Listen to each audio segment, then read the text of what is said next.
right, I think we are live.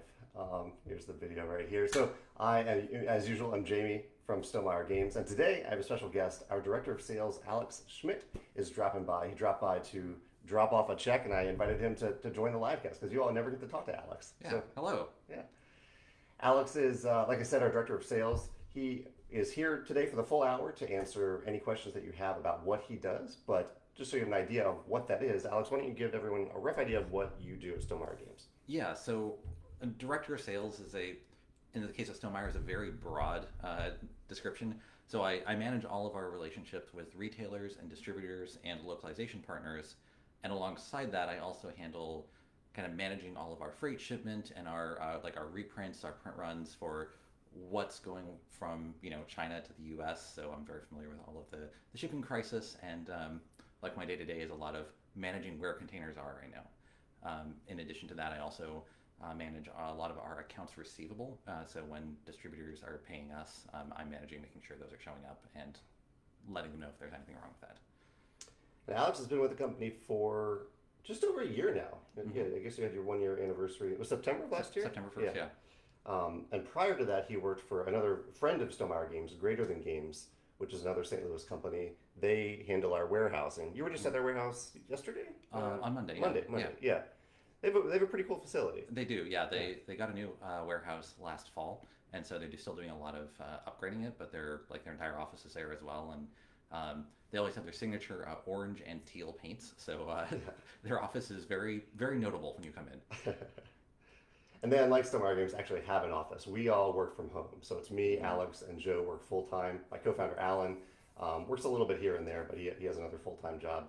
But yeah, we've kind of not taken on that overhead and instead have worked with Greater Than Games throughout, for many years now, for them to be our warehouse and our U.S. fulfillment center. So people are saying hi to Alex, and Tony says, you demand. Chris has always asked about how my cats and how my dad is. I'll answer briefly to say my cats are doing well. My dad is in his 5th round of chemo, so chemo is working, so they keep doing it. And I know you didn't mean this, Chris, but Alex also has 2 cats. How are your cats doing, Alex? My cats are doing pretty well. We have insulation being added in our attic this morning, so they are currently in a room with food and water and a litter pan, and are not happy about that, but they're fine. Would they hide when something like that is happening? Like, are they afraid of it, or? Yeah, generally they're afraid of it, but just to be safe with someone coming in and out of the house, it's better to lock them up rather than giving them the chance to sneak through the front door. Yeah, that's probably a good approach. Yeah. Our cats would just hide under the bed, and they have hidden under the bed. In fact, Biddy is oddly sitting right under the table here. I don't really know why, but Biddy is comfortable with Alex. And his wife Tiffany have checked on our cats a few times over the years. Carlos says, the Terra Mystica promo pack for Rolling Realms was a nice surprise. How did that happen? Were you involved in the design? And yeah, you're right. I hadn't thought that. I haven't revealed this to you all yet on this live stream. The other day, it was revealed at Essen Spiel that Forland, our localization partner in Germany that Alex works with, they revealed this promo pack for Rolling Realms. And we hadn't talked about this before. We had kind of said we are going to make promo packs for each of our games for Rolling Realms, but we hadn't revealed this little surprise. This was an idea that came from Forland. Yes. They reached out to Alex. They said, hey, we designed this fun little promo realm. Could we publish it? Could you print it? And we said, absolutely, because I love Terra Mystica. So we decided to implement kind of the groundwork for our localization partners, the companies that we have a tight connection with, to design promo realms for Rolling Realms. And we'll coordinate kind of the production of those realms and they'll work on the design, we'll kind of work on the development to make sure it fits with the game. So you may have seen photos of this online. I haven't officially revealed what this realm looks like yet. I've just shown the pack, but we will be releasing that sometime in the next couple of months. And the other one that I have revealed is the Rolling Realms promo, the Rolling Realms promo pack, the most difficult realm to say. And you may have noticed that I've been doing live streams. I've been doing live plays of Rolling Realms of the one round at a time. So I've just popping on here for about 15 minutes a day to do one round, which seems to work really well. Have you gotten to play it with Tiffany? Have you guys played it? Yeah, we did play it once. She beat me. I have played it several times. It was her first time playing. She, of course, beat me. But no, it's just really solid. It's just a quick, you can even play just a single round and do it like a quick 15-minute filler game that way. That's how I taught it to my parents. I was like, let's just, don't stress over playing a full game here. Let's just play Right. around. Yeah, Get exactly. a feel for it. Yeah. Let's see. Tim is interested in what other promo realms might come out in the future. Chat says, what are your favorite novels? Maybe one that you've read recently and one of all time. Okay, yeah. So, I mean, Brandon Sanderson is like the easy. The Way of Kings and the Stormlight Archive. So, book 4 of that came out last year, and Rhythm of War, and so that was very good. My favorite novel that's not very well known is the trilogy The Deed of Paxtonarian by Elizabeth Moon. This came out in the late 80s and early 90s, and it's essentially Elizabeth Moon was asking, what does it look like to have a paladin, like from a D&D game, who's not lawful stupid? So to have a paladin who's like a believable character and an interesting character and kind of go through that character growth. And so it reads surprisingly like a modern novel despite coming out in the late 80s, early 90s. That's pretty cool. I think I've heard you talk about that one a little bit. I haven't checked it out yet. It's not very well known, but it's just I read it the first time in middle school, and maybe there's some amount of personal bias because of that, but like I've always loved that series. Nice. Her name is Elizabeth Moon. Elizabeth Moon. Okay. She mostly writes sci-fi, but she was in the military before she started writing, so a lot of her sci-fi or fantasy, like, it's dealing with some amount of military and more believable, like true to life, like dealing with units and things like that. She also understands how horses actually work. That's great. Thank you for those recommendations. And for anyone who's joining us right now, Alex is our director of sales. He's joining us for the full hour today. So if you have any questions for Alex about what he does at Stonemeyer Games, or just personal questions about Alex, pretty much anything is fair game here on these live casts, as long as it's not a spoiler about Stonemeyer Games.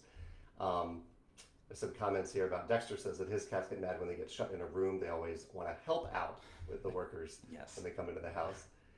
Jake, my disc golf buddy Jake, who also runs a podcast that was featured on our recent charity auction, Decision Space, says that he's super excited about the future of Rolling Realms, and he said it reminds him of Super Smash Brothers, where different characters from different worlds and realms come together. And I'm excited about that, particularly in terms of both our future games and other games that we just happen to love that we might get the opportunity to make promo realms for. Keith from Thunderworks Games is joining us from the role player universe. Yeah. Hey Keith, good to see you. Yeah. Hey Keith, I usually see Claire, who does more of the sales side for Thunderworks. I don't get to talk to Keith very much, so hello. Darren says, will both promo packs be available in the new year? Fair question, Darren. I don't have necessarily a set schedule for them yet. And so I have an idea in my head, but I don't know if, it might come down to the day that we have any newsletter come out. We might decide, okay, today's the day, as long as they're already at fulfillment centers. I don't think they're there yet. They're not. Okay, so they're Australia might have it because Australia gets it faster right now, but I don't think they're most of the world yet, but they will be soon.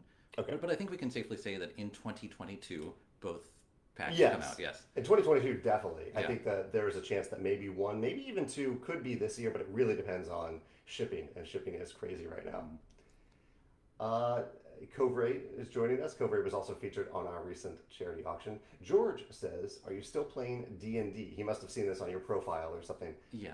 Tell us about your role-playing So I am generally an all-around nerd, but I have a strong love of D&D. I've been playing since I was 4 years old. My dad got me into it.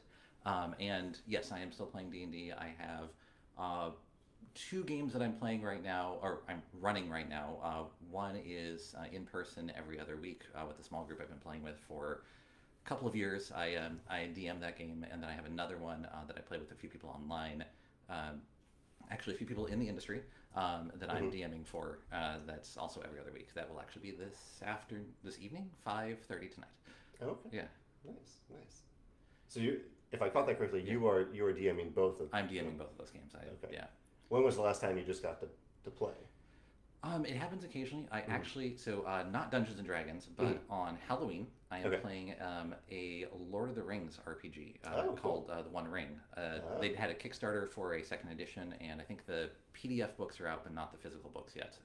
So I'm getting a chance to play in that. That's cool. Yeah. That'll be really. I'm curious to see how that turns out. Yeah, I am too. Yeah. That's really nice. Chad says, "What's your?" Well, this is a tough one to answer. What is your favorite Stonemeyer game? Although Alex wasn't with Stonemeyer games until last year, so maybe you can. Well, yeah. I So, mean, yeah, go ahead and answer. so obviously I'm going to say Red Rising, right? Yeah. But separate from other than Red Rising, which I co-designed with Jamey, Tapestry is my favorite. I love engine building, and Tapestry is so much engine building, so it speaks to me. Awesome. I'm glad to hear that. And actually, some people have some questions about Red Rising. Chad has a quick one. What's your favorite token color? What color do you play? I mean, I generally it's what is different from the other player's token, like the most distinct. But if no one else is making decisions, I will go for yellow, mostly because that's usually what other people aren't going for.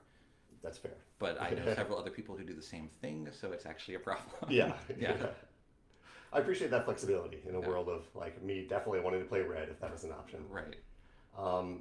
So Eric asked, could we briefly talk about our collaboration on designing Red Rising? And yeah, we can definitely do that. We'll keep it a little brief. There are some podcasts out there about it, but yeah, I mean, Alex is here. Alex, why don't you talk about our collaboration? We co-designed this game. Yeah, I mean, essentially, Jamey was working on this different iterations of this game for a couple years. I was working at Greater Than Games, but also coming to game night, and so we would like talk about it, talk about different games we played in relationship to what was happening, and then we were playing Fantasy Realms, and we kind of got done with it, and we had this realization, like a really important thing for Red Rising for Jamey was getting all 14 colors, all of the casts in the game, and essentially Fantasy Realms did a good job of having a bunch of different suits in the game, so we started iterating from there between the two of us, and that's where I got really involved. And then we very much co-designed it. Jamey did all of the prototyping. I think I made all of the individual card powers initially, and then we kind of went back and forth from there, and here we are. And that I'm glad you touched upon that last part, because that I found is kind of the when you have a collaboration, a co-design. Dividing up the work in a way that is fun and equitable, I found to be not a difficult challenge, but an interesting challenge with any co-design. I haven't co-designed a game before, truly co-designed in the way that I did with Alex, but I've co-designed some expansions, and kind of figuring out that balance of like who is actually going to go into InDesign and make the changes in the files versus who is going to read through the playtest data and who's going to design this batch of cards. And I thought we struck a good balance. We figured that out. So that it truly felt like a good balance of work, I would say. Yeah. Because I think sometimes it's too easy for one person just to end up taking on a lot of that work, and I don't know, it worked out pretty well, I thought. Yeah. No, I'm happy with it. So. Yeah, I'm really happy with it too. So Eric, if you want us to dig deeper about any aspect of that, we're happy to do that. Chad says, how did you meet Jamey, Alex? See, that was originally at Design Day of 2016. 2016 Design Day. That sounds about right. Yeah. So Jamey and I met there. I wasn't working in the industry. I was actually working at Dewey's Pizza, a local pizza place. It's very good. And that's after working there for several years. So it really is very good. And then, so that would have been the fall of 2016. And then early 2017, Jamey was randomly having lunch with some people at Dewey's while I was working. That's right. We remembered each other, and he invited me to his game night at that point. Yeah. And so that's how I really got to know Jamey. Jamey is, of course, very busy at Design Day. And I'd like to connect with everyone a little bit at Design Day, but we ended up being friends after Alex started coming to my game night. We played through Megan and I played through the Clank Legacy campaign with Alex and his wife a couple of years ago. That was a lot of fun. Yeah. Have we done any other campaign games together? I'm trying to think. That might be the only one. That might be the only one. Yeah. We'll have to do another one in the future. Mm-hmm. The pandemic kind of put a hold on that for a little while. Yeah. Chad says, I think going off your RPG answer, are you secretly making a role-playing game based in the world of Scythe? And I'll say, Chad, we don't do spoilers, but we can honestly answer this question. How would you answer that? So I have some historical answer. My answer would be, if Jamey wants to hire someone else to do sales, I will be happy to design that for you. And that's a good answer for one of the reasons why we're not doing it, because RPGs are, I wouldn't say completely different, but a very different, it's a different market than games. There's a lot of overlaps, like Alex is a tabletop gamer and he is an RPGer, but the distribution system, the way the stores carry them, it is a big unknown to me. And even you said, it sounds like you don't even know that much about that side of things. Maybe a little bit. I mean, I know a little bit. unless you're Dungeons and Dragons, is a lot smaller than like. Yeah. I mean, I don't know because Stonemeyer Games has never done RPGs. Would a bunch of Stonemeyer Games fans buy a Scythe RPG? Probably. But traditionally, unless you're Dungeons and Dragons, like the sales, especially like the ongoing evergreen sales of an RPG, tend to not be the same, like just the same as board games. Yeah. We did consider it a couple years ago, or I considered it a couple years ago, and I even invited people to submit a side RPG to me, and I got a submission that looked really, really nice. It's from a designer of Trouble with Troubles, I think. I'm forgetting his name right now, but he designed a beautiful looking RPG, and I realized after he sent it to me that I have so little experience with RPGs that not only did I couldn't even tell if it was good. It looked good, but I couldn't tell if it was a good RPG. And at that point I was like, oh, and I also don't know how the market works for it. I know nothing about this. And I kind of apologized to him. I was like, I didn't mean to send you down this trail. Hopefully you still had fun designing it. But at that point I kind of said, it's not something that I think we'll do. But if Jakob ever wants to do it, and maybe with Alex in the company now, if an opportunity arose, but it's a completely different market than what we know so well. Yeah. You know, riffing off of that, what we should do for the next time we do a campaign game is that you and Megan, Tiffany, and I should do a D&D game and just do a short, like, you know, we could plan like 5 or 6 sessions, and so it's about the length of a campaign game, and do it that way. And then I would know how to play the RPG. Then you would have an experience playing an RPG, yeah. I like that idea. Yeah. I like the idea of, and that's one of the reasons that I haven't gotten into RPGs. I don't want to commit to a long, like almost an endless period of time. But if we said, let's play 3 sessions, let's play 4 sessions of this and plan around that, I'd totally be open to that. Yeah. Yeah. Tim has a question for you, Alex. He says, Tim's kind of similar to Eric's question. He says, how was designing Red Rising with Jamey? Yeah, we kind of talked about that a second, Tim, but if you have anything that we missed in that answer, feel free to let us know. Howard has a question about Tasty Minstrel Games. He's talking about how they have struggled a little bit. We don't know the inside scoop of that. I hope they're doing okay. Michael was a major inspiration for me getting into Kickstarter and publishing. But Howard says, does Stonemeyer Games have any interest in publishing formerly out-of-print games, like from a company like Tasty Minstrel Games? Is there any out-of-print game, Alex, that you wish you could have, that you could have in the Stonemeyer portfolio?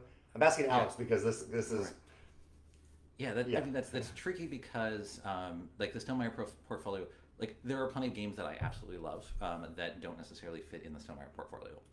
So for example, my favorite game is Star Wars Rebellion, 2-player only, 4-hour epic game. I love it. It's not a Stonemeyer game. Right. So that said, it's hard. Stonemeyer specific, I don't think so. Like I love Decipher's Star Wars CCG. From the 90s. Like I absolutely love that game. I think there are a lot of really cool mechanisms in that game that I have not seen in a lot of other places. Yeah. Not sure it would be a Stonemeyer game. Yeah, I've heard you talk about that. That sounds really neat. I remember playing a Star Wars card game, but I don't know if it was that one back in the day. I didn't get all that into it. But yeah, what you've described it makes it sound really cool. I will say for Tasty Minstrel Games, I think my favorite game that they published is Orleans. I love the bag building in Orleans. But I'm pretty sure that another publisher has acquired those rights. Is that right? Yeah. And also, one little thing there, it would have to be the right situation, the right game for us to take a game that we already love that doesn't need any changes to it and just reprint it. In some ways, it almost feels like it wouldn't be a Stonemeyer game, even though that doesn't necessarily have to be true. Yeah. Well, and anything that's like truly out of print, like I guess there are games like Tasty Minstrel where someone has an unfortunate goes out of business or something like that. But we were talking about a game that's like 10, 15 years old. Chances are it needs some refreshing to be a modern game. Right. Right. Like there are not a lot of examples of games from say 2000 that would quite fit the modern game market in the same way. Exactly. Yeah.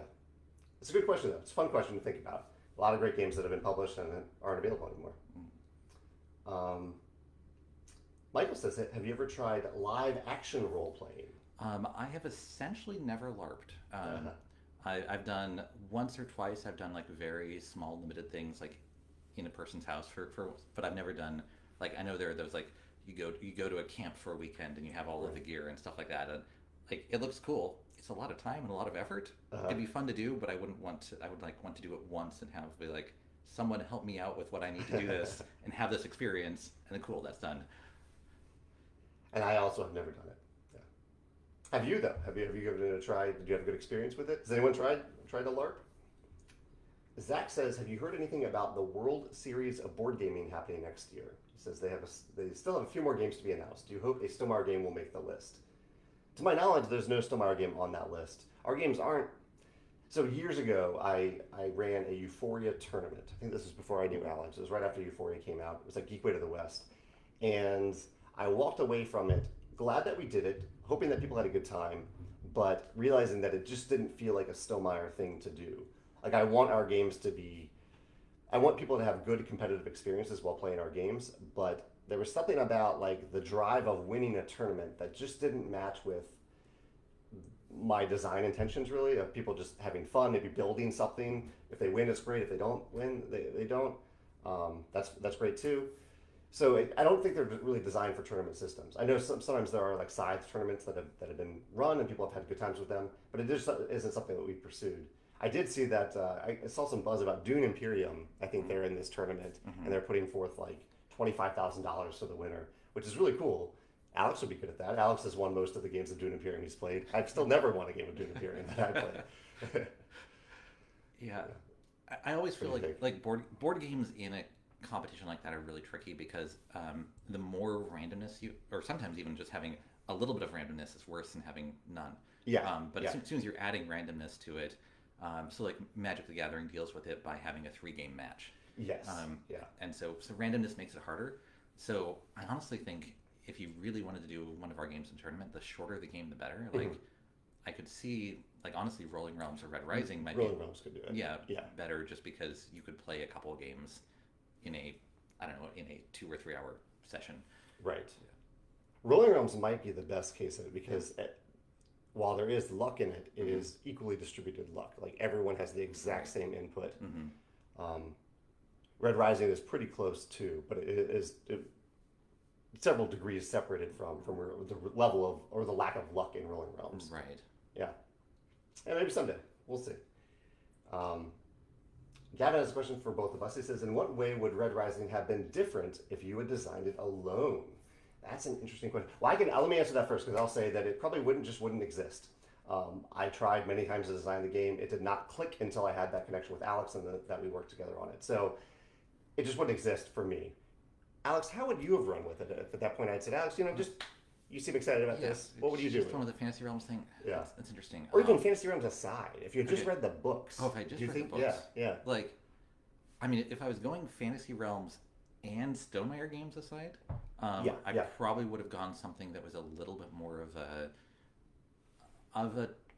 like Star Wars Rebellion, Twilight Imperium, Axis and Allies, more of a like dudes on a map, like moving things around with like cards, some kind of event cards, or honestly, the Star Wars Rebellion missions would be a pretty good fit for something larger like that. Yeah. So if I took Fantasy Realms completely aside, I would probably have gone that kind of route. It would have taken a lot longer to design though, especially by myself. Yeah. Those big epic games are difficult to design, but they can end up being great thematic experiences too. Those were some of I considered that early on in Red Rising, but the reason I ended up really pushing for the characters is that one of the things that I love about the novels, maybe the thing I love the most about the novels, is how invested I am in the characters themselves. And I felt like that top-down view, as awesome and big and epic as the world is, would pull you away from that connection to the characters. But it's something that we could consider for a sequel. Right, exactly. Yeah, there is plenty of room. Like, we could become the Red Rising Company and do what Dune is with all the board games coming out right now. We could just Stonemeyer could make 6 different Red Rising games. We could.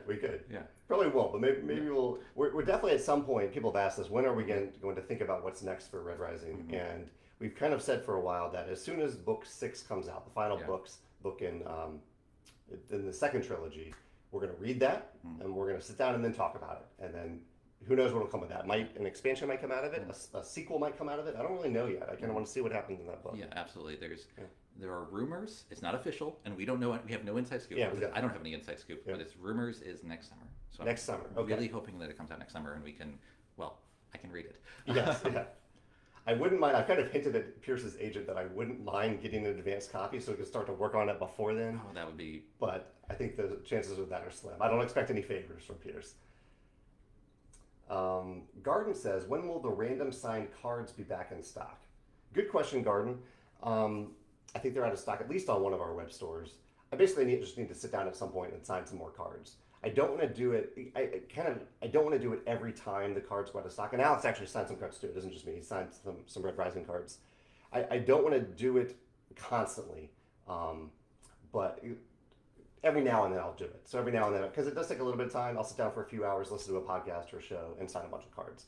Right now I don't know. I haven't signed the cards yet, so not yet. Jake says, Alex, can you talk about your typical day-to-day work in your current role? And yeah, I prepped Alex for this question. Pick a random recent day. Yeah. What did you do on that day? Talk us through yesterday or Monday. Yeah. Right, yeah. So any given day is usually driven by emails. So I'm working with people everywhere in the world, which means by the time I'm at my desk, I probably have some emails from some Europeans, so either distributors or localization partners. So for example, right now we have a project that localization partners are finishing up their translations of. And so with that project right now, I'm handling questions about product, if there's any product questions or any rules questions that they have, or as often happens, frankly, there's some kind of small error in the game and they catch it. So clarifying those things. So there's those conversations back and forth. Checking, sort of working with them and Panda. Mostly they can directly work with Panda, which is great because I don't have time to do all of that. But if there is any clarification that needs, if someone wants, a piece of paper added to their version of a game or something like that, those conversations. At the same time, then I have some number of emails from distributors and then retailers, especially since the Slate article came out for Wingspan. I've had a lot of retailers outside of the hobby gaming industry, so bird shops or gift shops or more toy stores, which is separate from hobby game stores, reaching out to me wanting Wingspan. So responding to those, helping them get it either from us or from a distributor. So there's a lot of emails there, and then I usually have about 2 to 4 meetings a week. For example, yesterday I had a meeting in the afternoon with Alliance Games, my buyer there. So those go from 15 to minutes to an hour, depending on what all we have going on. Talking about upcoming reprints and Rolling Realms right now, which is going to is retailing in November. So making sure they have all that information they need for that. And then somewhere in here, I'm also checking on. So yesterday, I'm checking on containers. So we are currently waiting for containers to arrive at our fulfillment partner, Greater Than Games, to get product shipped out. So it's where are those right now? That's a much bigger part of my job than it was when I started, because we've gone from 4 to 6 weeks from China to the U.S. to 3 to 4 months from China to the U.S. So tracking each of those down, trying to give my best guesstimates because no one really knows. It's a container is sitting on the ocean outside of a port, waiting for a spot to go to the port. Then that ship is now at the port. Now that container has been unloaded from that ship. Now that container has been picked up from the dock and has gone somewhere else, where it's now staged, waiting to either get on a train or get loaded into a truck to come to the fulfillment center, or in some cases we're shipping products straight to distributors as well. So handling all of those with, I think with this most recent print right now, is somewhere around 40 containers worldwide that we're managing. So some of those have arrived, some of them haven't. So there's managing all of that, and then at the end of that, there's actually having 1 or 2 projects that I actually need to work on for moving things forward. Usually dealing with sales, or we have our wholesale web store that we launched earlier this year for retailers. So getting that up and running, or just oftentimes it's spreadsheets dealing with checking prices and manufacturing prices and things like that. What are our shipping costs to help Jamey out with what should the price be for a new product, things like that. So trying to fit those in, but it's mostly run by emails. Yeah, a lot of it is email. And you'll note there in that excellent description of what Alex does, it's maybe a little different than what you think about when you think about sales. Like Alex isn't cold calling distributors to say, "Hey, I want you to buy this many games." There is an aspect, I would say, of salesmanship. You are pitching our games to people at times, but they're often coming to you, or you have these relationships. It's not like a Right. yeah. It's I would be a bad director of sales at a brand new company that has no relationships and has no product that anyone, not that they don't have good product, but not that anyone knows they want. Right. But yeah, because it's a lot of cold calling. It's a bunch of building new relationships with companies that don't know you, and you have to prove to them that you have a reason for them to care about you. In our case, I'm lucky enough to have a situation where people care about us. People want our products. So it really is. It's having those conversations. It's keeping up with those conversations. It's sharing information. It's not cold calling. I'm happy for retailers to cold call me. I don't really want to cold call them. Yeah. Carlos says, Alex, are you working on a new board game design now? Alex, as we said, co-designed Red Rising. Are you working on a new game? There is a game I cannot talk about at this point, but there is a design that I am currently working on, yes. Cool. I'm excited to hear about that. Yeah. Chad has a dangerous question. Star Wars or Star Trek? Yes. I can like both coffee and tea. Thank you very much. So I grew up with both Star Wars and Star Trek. All around nerd. I'm going to blame my parents for a lot of that because they were nerds. But I grew up watching TNG, and I also loved the Star Wars movies. The prequels ran out at that point, but and then like I said, like there's a Cypher Star Wars game, and I would go to my local game shop in Yakima, Washington. I would get my monthly allowance, and I would walk down to the game shop, pick up my 1 or 2 packs of Star Wars booster packs, and yeah. So I love both. I think it's okay to love both. Yeah. I would say if a new Star Wars movie came out on the same day as a new Star Trek movie, I would definitely see the Star Wars movie, but I would see the Star Trek movie a few days later. Yeah, no, that's fair. Yeah, and I mean, okay, I as a terrible to most Star Trek fans, I like the J.J. Abrams Star Trek movies as well. Yeah. So I like all of it. I'm excited that there is so much good sci-fi and fantasy that exists in our world today. There are so many TV shows that I'm excited about coming out in the next 3 months.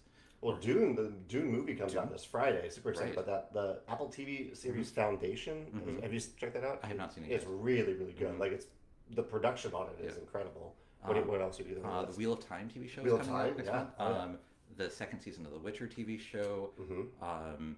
The Expanse, the final season of The Expanse. I think there's a couple others, but that's off the top of my head. There's some big ones. Yeah. TJ says that he needs Rolling Realms at his game store now. And TJ, it's coming. Our retail release date is November 19th. So it's coming pretty soon. That's less than a month away now. TJ also says, have you guys had talks with other companies to include their games as realms? Our focus right now, or at least with the talks that we've had, are with our localization partners, which are companies that don't just produce localized versions of our games. They're companies like Forland that makes Terra Mystica. Matago is known for Kemet and Takenoko. I think Takenoko is their bestseller. So we're open to those realms, but also I have gotten a few pings from other publishers saying, could we get into this? And so I'm trying to figure out what that looks like. So it's possible. Could happen. Have you heard from any other publishers? I haven't. Okay. When Fearland reached out to us, we essentially sent a broad email to the rest of our localization partners who were localizing Rolling Realms and said, hey, if you want to do this, hey, this is available. Also, if you want to do this, you're welcome to. Yeah. None of them came back to me directly, but sounds like Jamey has some other contacts I don't actually know about yet. Yeah. Just one so far. Okay. And who knows? I think if the game really takes off and people end up playing it a lot, I think we'll get more interest. If it is a slower seller, could be different. But I'm having fun with it. I will say I'm having a lot of fun with the live plays so far. I mean, hey, maybe we can do an entire expansion that's just other companies. We could. Cool. Yeah. I like the Smash Brothers reference again to that. Yes. A few people are talking about their LARPing experiences. Darren says he did one in the 80s. Michael says he's done them in the woods. He said, I've done them in the woods, but mainly I played the small ones that ran in people's homes. He says, unfortunately, running through the woods is no longer for me. I can see that. I can't see that for you, Michael, but I can see it. You might approach an age where that's no longer working for you. Keith at a Thunderworks game says he's been approached about picking up out-of-print stuff from Tasty Mitchell Games and Minion Games for publishing. It's just so hard to judge demand for something like that. I assume people like the idea of the game being back in print, but not necessarily interested in paying for something being reprinted. I can totally see that. I mean, sometimes when a game goes out of print, it's for a reason. Like it's maybe because they weren't selling many copies of it at a certain point. Um, and also, there's always the challenge of if you do reprint a game, even if you completely revamp it, if you put out a beautiful new edition of it, the old game still does exist, and people might feel an attachment to that old version of the game, and they might be able to still buy that old version of the game. So there's always, I would say, almost a greater risk in reprints, unless it's a really special case. You can, if you have anything to add to that as I continue to look here. Oh no, I think that's absolutely right. I think of, and there are levels of reprints too, right? Are you doing just a reprint of the same thing? Are you redoing the art? Are you going Arkham Horror Third Edition, which is an entirely different game than Arkham Horror First and Second Edition, were more a revision, but then Third Edition was essentially a completely different game. Yeah, both good games, but completely different. Yeah. Even like Mansions of Madness. Mm-hmm. I've never played the first version of it, but I really enjoy the second version because it uses that app. Like, it's not a completely different game, but it's letting the app do a lot of the work that the game originally has to do. Mm-hmm. Tim says, would you ever do a Colossal edition of one of your games? And I think Tim's referring to like a jumbo size, like a convention version of a game. I love seeing them at conventions, but we're not really a convention-driven company, so I think it's unlikely. And also, our games have so many components. Like doing a size version, it would be awesome to do, but it would be, I don't know how you make that many components for size. If say MapleSource came to us and was like, hey, we really want to do this big Colossal game for Gen Con, we would probably say, yes, you can do that. But then that would be their responsibility, not ours. Right. Yeah. Alex actually did go to Gen Con recently. I did. Did you see anything like that? I know you spent most of your time at meetings and whatnot, but did you see any? Yeah, there is always the Colossal Catan. Colossal Catan. You see it at almost every convention. Yeah. I think that's the only one I saw, but also I wasn't specifically looking for that sort of thing. Right, that wasn't your focus. Yeah. Yeah. Ethan said, when are the Rolling Realms boosters going to be available? So these booster promo packs, and how much are they going to cost? Great questions, Ethan, but we haven't revealed either of those things yet. I don't even know exactly when we will sell them on our web store, and I don't know exactly how much they're going to cost. I have a rough idea, but a few dollars probably is what it's going to look like. Tim also says that he loves Red Rising and would also love to see a heavier game with different mechanisms in that world. Yeah, we'll definitely explore that, Tim, and I'm glad that you're enjoying the game. Darren, okay, Alex, I think you played both of these at this point. Dune Imperium or Lost Ruins of Arnak? Darren says, for me, Imperium edges Arnak. What about you, Alex? For me, Imperium as well. I've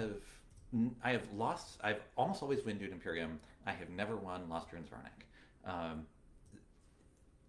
For whatever reason, like I say, I like engine building, and Arnak isn't exactly, it's like combos, and for some reason I don't quite like grok those combos well enough to play very well. So maybe I would like it better with, and losing doesn't necessarily mean I don't like a game, but I don't know. It's fine, but I would rather play Imperium anytime. That is where I sway too, maybe for slightly different reasons. I just love how you don't have that. Well, you have a lot of decisions in Dune Imperium, but not that many turns, and so every turn feels like a big deal. I played a game recently where it really, every turn meant so much. In Arnak, that is also the case, but Arnak to me is a little bit more of about eking out one more turn. It's about getting just a little bit more, getting another resource so you can take one more turn, which I think is a great game system. And just in that way, I think it's a very different game than Dune Imperium. I enjoy playing both. I will definitely get the expansion for Arnak and play it. I'll also definitely get the expansion for Imperium and play it. Yeah. Richard has a tough comment here today, Richard. He says, last Wednesday was his 41st birthday, and his old teacher from 4th grade passed away. He says he's going to her funeral today. I'm sorry to hear that, Richard, and our thoughts are definitely going out to you. And it's neat that you have a connection to your 4th grade teacher. That goes way back. George says, are the Champion t-shirts ready for the EU region, the European region? Any updates there? I think they're on the way there right now. Yeah. So one tricky thing about the Champion t-shirts is that they're not technically made in the US. They are screen printed. I think that's the right process for actually do. Yeah. the champion stuff is put on. The shirts themselves are technically made in a different country, but then all of the imagery is put on in the U.S. So what happens is we get them at Greater Than Games, and then we have to send freight shipments from Greater Than Games to each of the other fulfillment centers. So it's a little bit slower getting to them. So Right. yeah. Yeah, maybe someday we'll have enough. Well, I was going to say someday we might have enough interest in different countries to make them locally, but it might be tough. And I really like the shirts that we've ended up finding in the print shop, so we'll probably keep using that system. So sorry it takes a little bit longer in other countries for us to get it to you. Luke says, what did you think about Obsession? Obsession is a game that I played for the first time in Geekway. It's kind of like Downton Abbey, the game. Have you played it yet? I have not. You have not? Okay. I think you said you were getting a That's copy, right. and so I'm waiting for that. I'm getting a copy. I'm happy to show it to you then. It was a tough game to learn on the fly at a convention, but once we got into it, I really, really enjoyed it. The theming is excellent. The decisions you make in this game are really clever. And I do have a video coming out about it pretty soon. I think in a week or two it'll come out. Yeah. Chad has another dangerous question. Marvel or DC? Oh, Marvel. That one didn't take long. I like MCU, but also, I don't know. I've always like the Batman trilogy. I really enjoyed, but like and comic books wise, I never did a lot of reading comic books. But I always ended up like just Marvel characters always caught my attention more.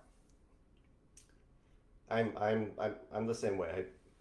For the comic books, I was maybe a little bit more split. But I had more Marvel comic books. But in terms of the movies, I've definitely been drawn a lot more to the Marvel movies. And now the Marvel shows. There's some great quality Marvel shows on Disney Plus. Diego has a question about distribution for non-English games. He says, are there distributors for Latin America for your games? Or is the only way to get them in Spanish is through Maldito Games or the corresponding partner? So for the Spanish language specifically, it's ultimately up to Maldito. I know they've had some conversations with Latin American distributors, and I would love for them to arrange something at some point. For the English language games, we do work with Devere, both in Mexico and Americas, for English language throughout Latin America, but it's not Spanish. David has a theoretical situation. He says, you both have the chance to make a game based on something you love, an IP, a hobby, or whatever. What is that game? Which is kind of what I get to do for a living, David. And Alex is now part of that, but maybe a slightly different way. So I'll let Alex answer that. Is there something that you really love that you'd love to see a game of? You'd love to make a game of? Yeah, I've always wanted to make a game that felt like a true cooperative D&D campaign that you can play in one session. Okay. And I think my first design was an attempt at that. It was not good enough to be published, but that's something I've always wanted to encapsulate. I've never felt like not the dungeon crawling, but the actual here's a world where things are going on, and there's you're moving maybe one an entire combat is one event card or something like that, but you're actually experiencing this series of things that's moving towards a climactic end, but is randomized or whatever, so that you can have an ongoing single session game. That's ambitious. That is pretty cool. I've always wondered, maybe you can answer this. I often hear people say this game is D&D in a box. And the games that whenever someone says that are always tactical combat games with a little bit of story. Yeah. Is that that isn't my perception of what role-playing games are. Right. So there are two perceptions of what role-playing games are. And the reality is most role-playing games are some portion of both of them, or most D&D campaigns are some portion of both of them. There's the tactical combat element, and then there is the role-playing or acting element, where you are playing characters, making decisions, things like that. Yeah. Personally, growing up, like I said, my dad introduced me to D&D when I was 4 years old. There was no tactical combat. We did theater of the mind. We had all combat was just in your head, which was unusual, but true for a certain subset of, I'm talking about early first edition, not advanced D&D, but before that, where it came out of, it originally came out of a tacticals miniature game called Chainmail. So you had this tactical miniatures aspect of it, but it's when the rule books came out, a certain subset of players immediately got rid of the entire tactical miniatures and just did stuff in their head. Okay. And so there's been these two strands going. More recently, thanks to actual plays and especially Critical Role, the acting side of it has become much bigger again. It was kind of more tactical combat, and then the acting side got bigger because that's what a lot of people have gotten into D&D because of that side. Right. Both things are good things. No board game that I have seen gets even close to D&D for the storytelling acting portion. Most of the D&D in the box. So if you're looking at something like Gloomhaven or something like that, it is the tactical miniatures that they're talking about. Right. I'm curious if Iridia gets close. Did you end up backing Iridia? I didn't back it. I'm very curious as well, though. It looked like they had implemented a little bit of a role-playing system where when you have an encounter, so one player has that encounter card, and you have to make a choice, like you would in the acting portion of an RPG game. And I think the storyteller, the way they tell you that story, they can get points that matter in the game for how well they tell that story, how well they steer you towards something or not. Yeah. Which I thought was an interesting twist on adding a mechanical side to incentivizing a player to storytell well, basically. Yeah. So we'll see how that turns out. Yeah, that's true. But in contrast, in my in-person D&D game last week, my players spent an hour and a half having a philosophical discussion about whether a god or powerful being giving someone, or a subset, giving everyone information or power, the ability to do something, and then some subset of those people then use it for evil, whether the god was culpable for that. Interesting. And that was an hour and a half discussion. I had a few comments as a non-player character in that, but that's never going to happen in a board game like Iridia. And it was all of this in character. They all had an amazing time. It's just, that's a different experience that you're not getting in a board game. Right. For the most part, even board games like Iridia, I don't think are trying to capture that. It's a different. They're not, yeah. And it only works because you have these players, regularly playing these same characters over the course of, months, years. Yeah. And that's what almost I wonder, do we need to have, although unless you pull it off with your game idea there, but do we need to have D&D in a box? Because there is D&D. Yeah. You have it. You have role-playing. Yeah. But I think even my game idea isn't the role-playing. It's the overarching story. Yeah. But it's not those role-playing acting moments. Yeah. Yeah. That's interesting. We almost have a little separate video going here. We have about 10 minutes left. Let's do some quick answers to a number of questions here. John says, have either of you seen recent improvements in the supply chain as it relates to board games? So give your quick answer to that, Alex. Quick answer is no. We're hitting the holidays. If we see improvements, it will probably be in 2 or 3 months. But also any improvements, all the bad side has been slow. Any improvements will also be slow. I think that's a good, succinct way to say it. Chad says he also really likes Star Wars Rebellion. What side do you like to play, Empire or Rebellion, and why? I like both. I play Rebellion the most because my wife loves playing the big, powerful evil side whenever she can. So whether that's Star Wars Rebellion or War of the Ring or whatever, she likes being the bad guys. Nice. Tony says, what's the chocolate of the day? I don't know if I have a chocolate of the day today. Alex, do you have an indulgence that you're going to have today? Don't have anything, I don't think, today. What I think I'll have probably after lunch is Trader Joe's has little they call it Hold the Cone. They're little mini ice cream cones that are a really nice snack dessert rather than having a big chunk of ice cream. So I'll probably have that. Gerald says, when a customer from Missouri buys a game, do you have to charge them more? That is, do they pay sales tax or do they pay the same and you make less? We charge sales tax. Essentially every state works slightly differently, but we are doing enough sales that essentially we have to pay sales tax or charge sales tax to our customers everywhere in the country. Yeah. And we are figuring that out now for the other regions that we're selling in, because we have a devoted Canadian storefront now. We have a devoted Australian storefront. We're working on one for the UK and Europe. And so we are working taxes into these countries have slightly different rules for how you're supposed to display the taxes, and so we're working on that. And it all comes down to essentially we are successful enough, and our web store is successful enough that we are doing enough sales that we have to, and what that enough threshold is varies by state or country. Right, and that's key. So it may not be something that you need to worry about. It's if you reach a certain threshold of sales in a specific region, country, or state, that's when it starts to matter. Although you do have to, so that's when you reach a certain size, you have to deal with these complications. Yeah, but I guess it's a good problem to have. Mm-hmm. Gerald also says that he noticed that I backed the game Steam Up, which is a dim sum themed game that looked adorable. And I rarely back the deluxe version of a game, but the deluxe version of this looked so nice. It really looked like dim sum on the table. Did you happen to see this thing? I did.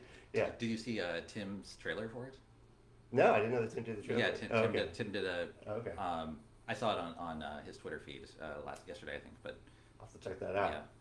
Yeah, Tim is the person we work with who takes photographs of our games. That's the Tim you refer to. Right. Yes, but his photographs are beautiful.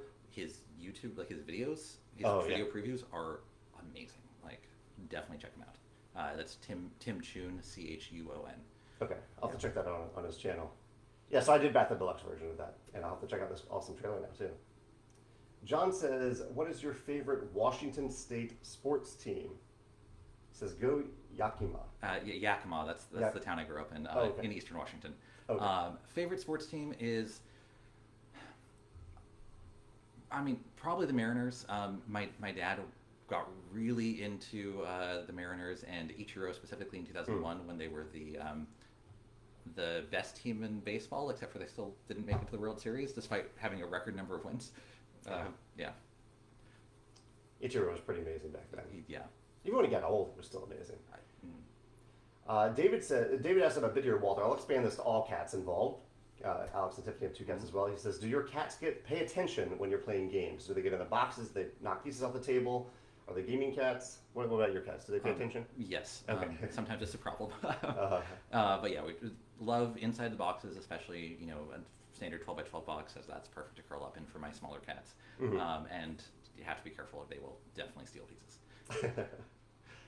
Yeah, I think I've heard your cats knocking pieces around the room. Dice in particular. Don't you have some dice that you give the cats? Occasionally, we have to actually pick them up because otherwise they will knock them around the floors in the middle of the night, and that's not a great way to wake up. Yeah.